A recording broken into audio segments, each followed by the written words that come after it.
ও দিদি, আমি কি বেঁচে আছি? না, আমি তো মরে গেছি। আমি কি আমার প্রেতাত্মা, আমার খোকা কি শেষবারের মতো ডাকলো আমায়? মনে পড়ছে না কিছু। আমি কোথায়? এটা কি জমালয়? না, এ তো সেই শ্মশান ঘাট। আমি কি বাড়ি যাব? না, সে তো আমার খোকার অমঙ্গল হবে, আমার বাড়ির অমঙ্গল হবে। আমি যদি আমার প্রেতাত্মা হই, আমি যদি আমার প্রেতাত্মা হই, আমি যদি আমার প্রেতাত্মা হই। তো গেল সন্ধে হলো, পার করো আমারে হরি। দিন তো গেল সন্ধে হলো, পার করো আমারে। কাঁচা পাকা দাড়ি করতে গিয়ে একদিকে হরি। দিন তো গেল সন্ধে, এত রাত্রি কে যায়? হ্যাঁ মা, ও মা, তোমায় তো দেখে ভদ্র কুলবধূ বলে মনে হচ্ছে মা। তা তুমি এই অবস্থায় একলা পথে তুমি কোথায় যাচ্ছ মা? তোমার বাড়ি কোথায় মা? আমাকে বলো, আমি তোমাকে ঘরে পৌঁছে দেবো মা। আমার এক সই হ্যাঁ, নিশ্চিন্তপুরে থাকে, শ্রীপতি চরণ বাবুর বাড়ি যাব। নিশ্চিন্তপুর, হ্যাঁ, সে তো আমার পথে পড়ে না মা, কিন্তু তা ঠিক আছে মা, চলো আমি তোমাকে ঘরে পৌঁছে দেব। চলো মা। হরি। দিন তো গেল সন্ধে হলো, চলো মা। ছাতা খুলে গেল, পার করো আমারে হরি। দিন তো গেল, চলো মা। এটা ইম্প্রোভাইজেশন। সন্ধে হলো, পার করো, চলো মা আমারে। Very good improvisation, excellent, too good. কাদম্বিনীর সই যোগমায়ার বাড়ি।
আমি দেখি।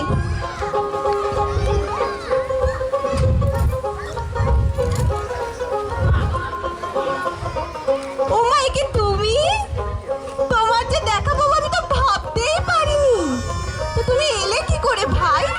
তোমার শ্বশুর বাড়ির লোক তোমার ছাড়লে? শ্বশুর বাড়ির কথা আমাকে আর জিজ্ঞাসা করো না ভাই।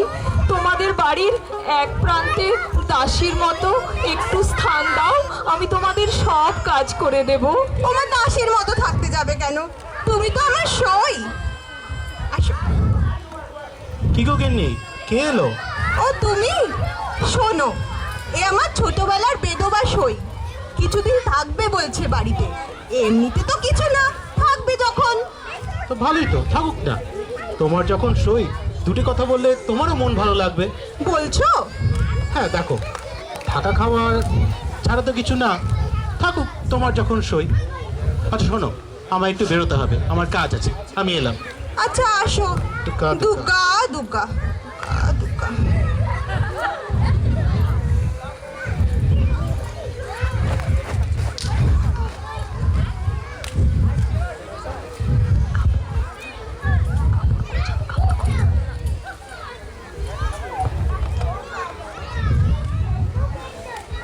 It's gonna be better when you can lay on him. That's calling.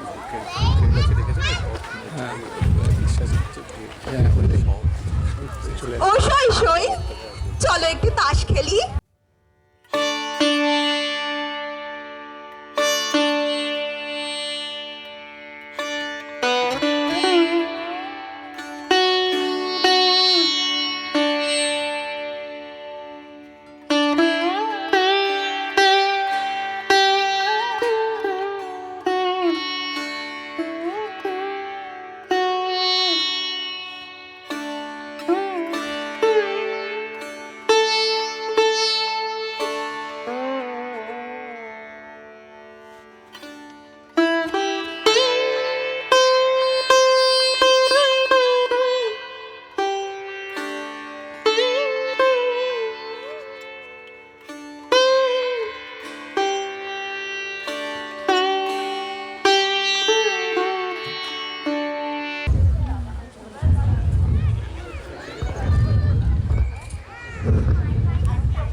Where are the chairs?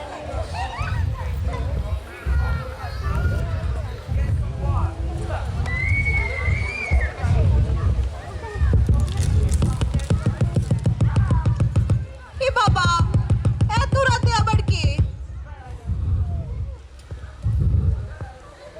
তোমার দুটি পায়ে পড়ে সই, আমায় একলা ঘরে থাকতে দিও না। আমার নিজের ছায়া দেখলেও আমার ভয় করে। ও মা, কি বলছো আমি গো? একলা থাকতে পারবো না। এ কি কথা? তুমি কি বলছো এটা? কে গো কেননি?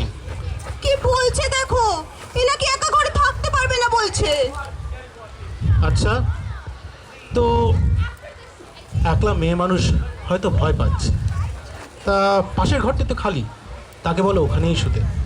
কাল আমি একটা কোনো ব্যবস্থা করে দেবো। মরণ, চলো।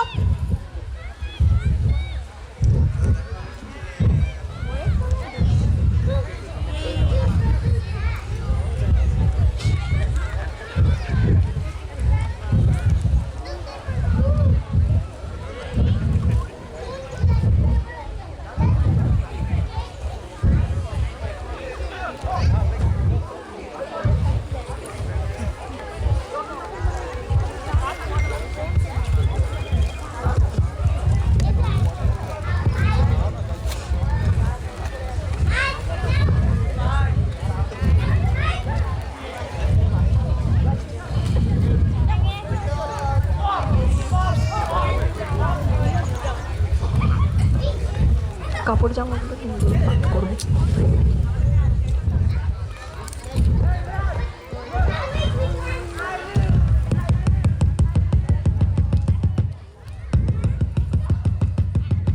ঘরে কেউ আসে হে? আরে দত্তবাবু, দত্ত গিন্নি, আসুন আসুন আসুন। ও গিন্নি, তাড়াতাড়ি দেখে যাও কে এসছে। মোরপাড়া দত্তবাবু আর দত্ত গিন্নি এলেন যে। আসি, আসুন আসি। আসুন, আরে আসুন আসুন আসুন। ও মা, কি সৌভাগ্য আমাদের, আপনাদের পায়ের ধুলো পড়লো। আসুন আসুন, বসুন। আসো দিদি, আসো।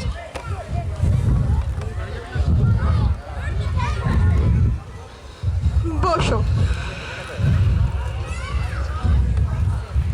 ও গিন্নি, এনারা তো ভর দুপুরে তেতেপুরে এলেন, কিছু আহারের ব্যবস্থা করো। আরে না না, ওসব আবার কেন, একটু চা জল হলেই চলবে। ও নাড়ু, নাড়ু, যা তো পাশের পাড়ার ময়রা থেকে একটু ভালো মিষ্টি নিয়ে আয়। দেবে বলেছিলেন। ও নাড়ু, ফুড লাইসেন্স লাগবে। দেখেছো দিদি, দরকারের সময় এই বাড়িতে আর কাউকে পাওয়া যায় না। আমি দেখি খাবার বিক্রি করতে এই আমার ছোটবেলার সই, একটু গপ্প করো আর একটু ওদিকটা দেখি। সেটা আলাদা, সাধারণ মানুষকে বিক্রি করতে পারবেন। তা বাছা, Seems like not too সইয়ের বাড়ি difficult, ঘুরতে এলে? but ওই হ্যাঁ, কি নাম হে তোমার? অভাগীর নাম কাদম্বিনী গিন্নিমা। ও পাশে পাশে এদিকে পাশে। তা বাছা, যখন নিলেই একটা কথা বলো তো, এদের ব্যাপার স্যাপার কিছু বুঝতে পারলে?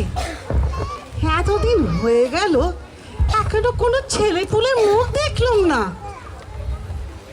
গিন্নিমা, ছেলেপুলের মুখ দেখার ভাগ্যে কি সবার থাকে? তাই এর আর আমি কি বলবো, আমি তো অনন্তের দেশের শূন্য ছায়া। ও সই, আসো না গো, একটু জল খাবারটা একটু এগিয়ে দাও না গো। হ্যাঁ, দিচ্ছি। কি বলে গো, কেমন বাছা? কি কথা সব বলে?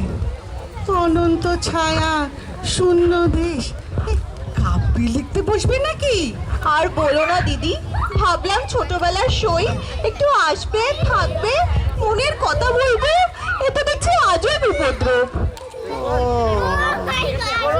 তাই তো, এমন বিধবা মেয়ে মানুষ বাড়িতে রাখলে, তা ভাবো, ভেবে দেখো, এ তো তোমার সংসার, তুমি এমন মেয়ে মানুষ কি রাখবে? ভেবে দেখো। সেই সেই I think that's a cool thing to do. ঠিক আছে মা, ঠিক আছে, বেঁচে থাকো। No, that's gonna be a funny one. Oh no!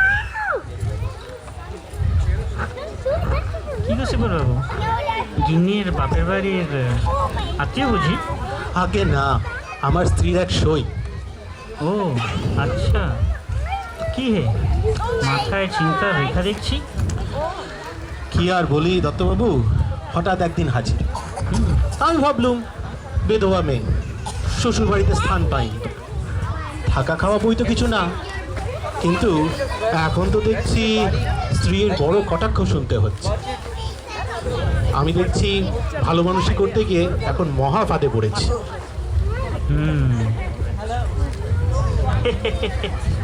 বুঝলি শিবর, স্ত্রীলোক রহস্য সহ্য করতে পারে না, কারণ অনিশ্চিতকে নিয়ে পবিত্র করা যায়, বীরত্ব করা যায়, পাণ্ডিত্য করা যায়, কিন্তু ঘর কন্যা করা যায় না।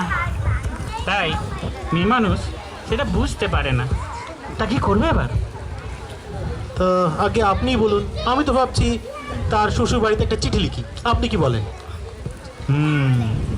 আমি বলি কি, শ্বশুরিরে একবার দেখা কর, খুলে কথা বলো। আমি তো রোদে দাঁড়িয়ে আছি। হ্যাঁ, তাও করা যায়। অনেকক্ষণ লেগে যাবে তো সময় মনে হচ্ছে। ঠিক আছে, হে চলি তাহলে এবার। আরে না না, আহারাদির ব্যবস্থা হচ্ছে তো। না না, আজ তারা আছে, তুমি তোমার সমস্যা সমাধান করো।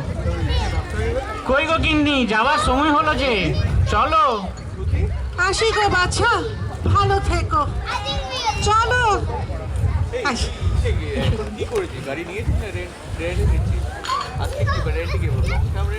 আবার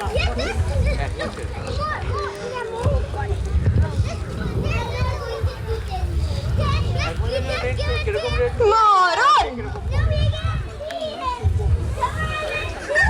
নাড়ু, ও নাড়ু, গাড়ির ব্যবস্থা কর, ও বেলায় ও বাড়িতে যাওয়ার কথা আছে। যত জ্বালা আমার ঘরে।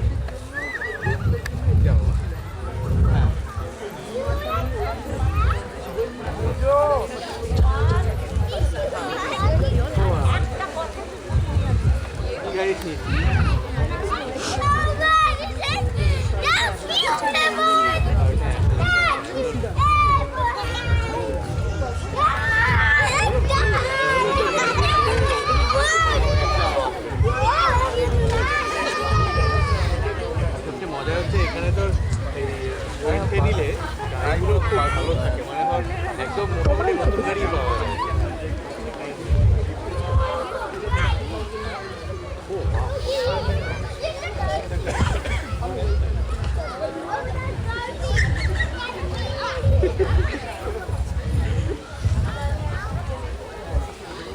গো, এই তোমার আসার সময় হলো? রাত 10টা বাজে। অনেক কথা আছে, আরতির পর বলছি। ও নাড়ু, নাড়ু, খাবার বসা, দাদাবাবু এলেন যে। ও নাড়ু।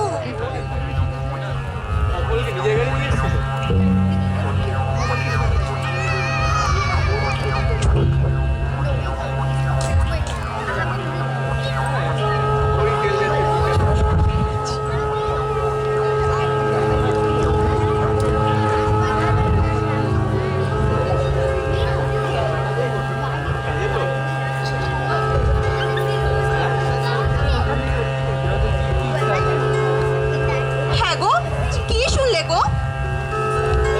শোনো, আমার মনে হচ্ছে তুমি নিশ্চয়ই কোনো ভুল করেছো। মরণ, কিরকম শুনে? যে স্ত্রীলোকটিকে আমরা ঘরে স্থান দিয়েছি সে কাদম্বিনী নয়। কোথার কি চিনি শোনো? আমার সইকে আমি চিনবো না? আরে শোনো, আমাকে যে বললেন রানীঘাটের জমিদার, কাদম্বিনী মৃত। কোথা থেকে কি শুনেছো? কোথা থেকে কোথায় গেছো? আমার সইকে আমি চিনবো না? তোমার নিশ্চয়ই কোথাও ভুল না না হচ্ছে। না, আমি নিশ্চিত যে স্ত্রীলোকটিকে আমরা ঘরে স্থান দিয়েছি সে কাদম্বিনী নয়, সে অন্য কেউ প্রতারণা করছে তোমার সাথে। আমি নিজের কানে শুনলাম যে কাদম্বিনী মৃত। তো আমি মানবো কেন? আমি নিজের চোখে দেখছি। দাঁড়াও, ওর অনেক চিঠিপত্র আছে আমার কাছে, আমি দেখাচ্ছি। Yes, Jordan here. এগুলো কিন্তু পরে ঝাড় দিয়ে রোদে তোলাবে বলে রাখা। এগুলো কিন্তু হ্যাঁ গো, কাদম্বিনী কবে মরেছে বললে? এই তো 15 দিন আগে। ও মা, শেষ চিঠি তো 16 দিন আগে লেখা। সই, আমি তোমার সেই সই কাদম্বিনী। আমি বেঁচে নেই, আমি মরে গেছি, কিন্তু আমি কি করব? আমার ইহলোকে স্থান নেই, আমার পরলোকে স্থান নেই। হে ভগবান, আমি কোথায় যাব? হে ভগবান, আমি কোথায় যাব? হে ভগবান, আমি কোথায় যাব?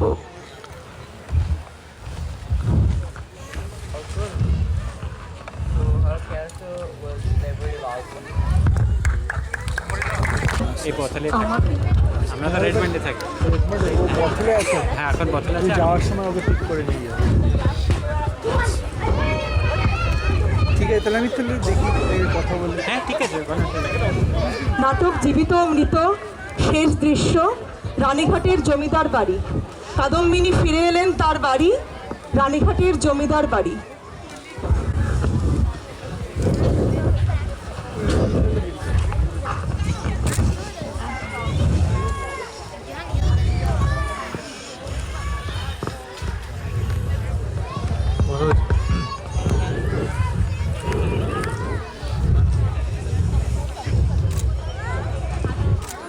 এই যে আমার বাড়ি, আমার খোকাকে কতদিন দেখিনি। একবার যদি দেখতে পেতাম। তাস খেলছে 29। কাকিমা, কাকিমা, তুমি বেঁচে আছো? মরনি? না বাবা, এখনো ভুলিসনি কাকিমাকে। সোনা আমার, আমি যদি মরে যাই কে দেখবে তোকে সোনা? হে ঠাকুর, আমি বেঁচে আছি, আমি বেঁচে আছি, আমার হৃদস্পন্দন শোনা যাচ্ছে। হে ঠাকুর, আমি বেঁচে আছি। কাকিমা, জল দাও। দিচ্ছি সোনা। ওই যে ওর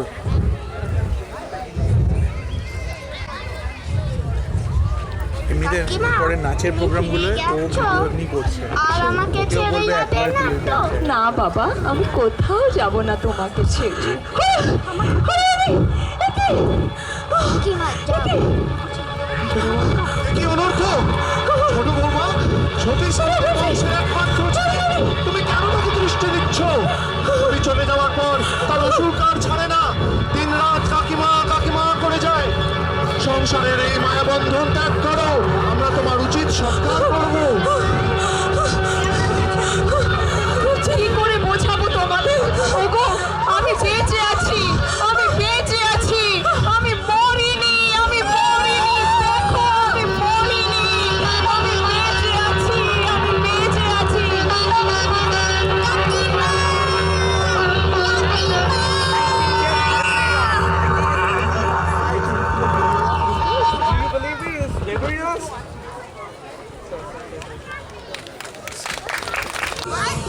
সকালেও বৃষ্টি পড়িতেছে, মধ্যাহ্নেও বৃষ্টির বিরাম নাই।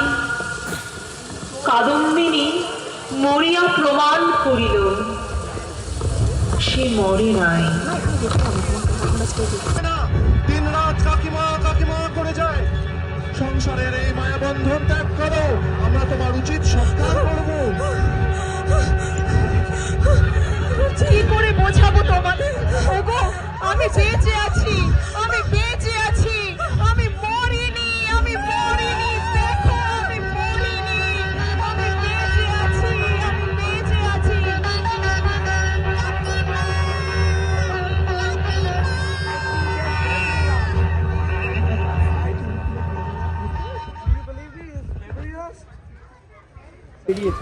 রবি ঠাকুরের কথায় ছোট প্রাণ ছোট ব্যথা, ছোট ছোট দুঃখ কথা, নিতান্তই সহজ সরল। সহস্র বিস্মৃতির আসি, প্রত্যহ যেতেছে ভাসি, তারই দু চারিটি অশ্রু জল। নাহি বর্ণনার ছটা, ঘটনার ঘন ঘটা, নাহি তত্ত্ব নাহি উপদেশ। অন্তরে অতৃপ্তি রবে, সাঙ্গ করি মনে হবে, শেষ হয়ে হইল না শেষ। সেই রকমই একটি ছোট গল্প, জীবিত ও মৃত। এই গল্পটি অবলম্বনেই আমাদের নাটক উপস্থিত হলো, জীবিত ও মৃত। উপস্থিত দর্শক মণ্ডলীকে জানাই অসংখ্য ধন্যবাদ আমাদের সাথে থাকার জন্য। তারই সাথে অসংখ্য ধন্যবাদ আমাদের নাট্য দলের অভিনেতা ও অভিনেত্রীদের। মঞ্চে ডেকে নেব সকল অভিনেতা ও অভিনেত্রীদের।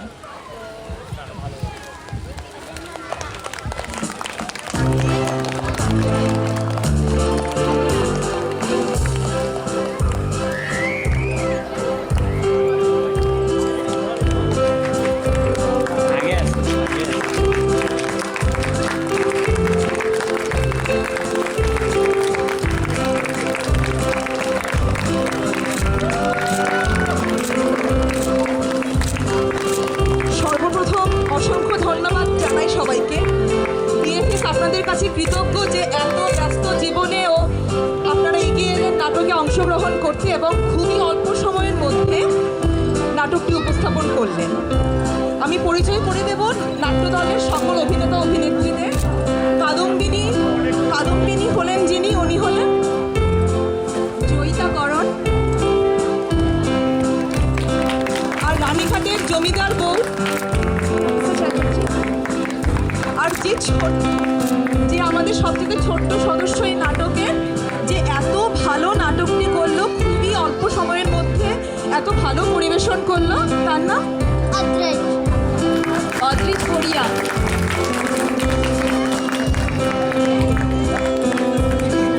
যোগমায়া হিসেবে আপনাদের সামনে পরিবেশন করলো সঞ্চারী। আর যোগমায়ার বর শ্রীপতি হিসেবে আর আমাদের চার শ্মশান যাত্রী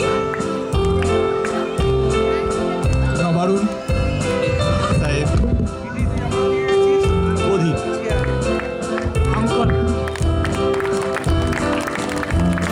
আর অঙ্কনদা আমাদের দুটো রোলই করেছে। এখন অঙ্কনদা দত্তবাবু হয়েছে। আর বৈষ্ণবী যে হয়েছিলেন তার নাম ডেকে নেব ঈশিকা। আর আমাকে সবাই দেখেছেন, আমি রানীঘাটের জমিদারের বোন হিসেবে অভিনয় করেছি। আশা করি। আর এই নাটকটির ডিরেক্টরও অমৃতা। কোনো ডিরেক্টর না শেখা যায় না। আর আমাদের রানীঘাটের জমিদার যে করেছেন উনি হলেন রুদ্রদাস।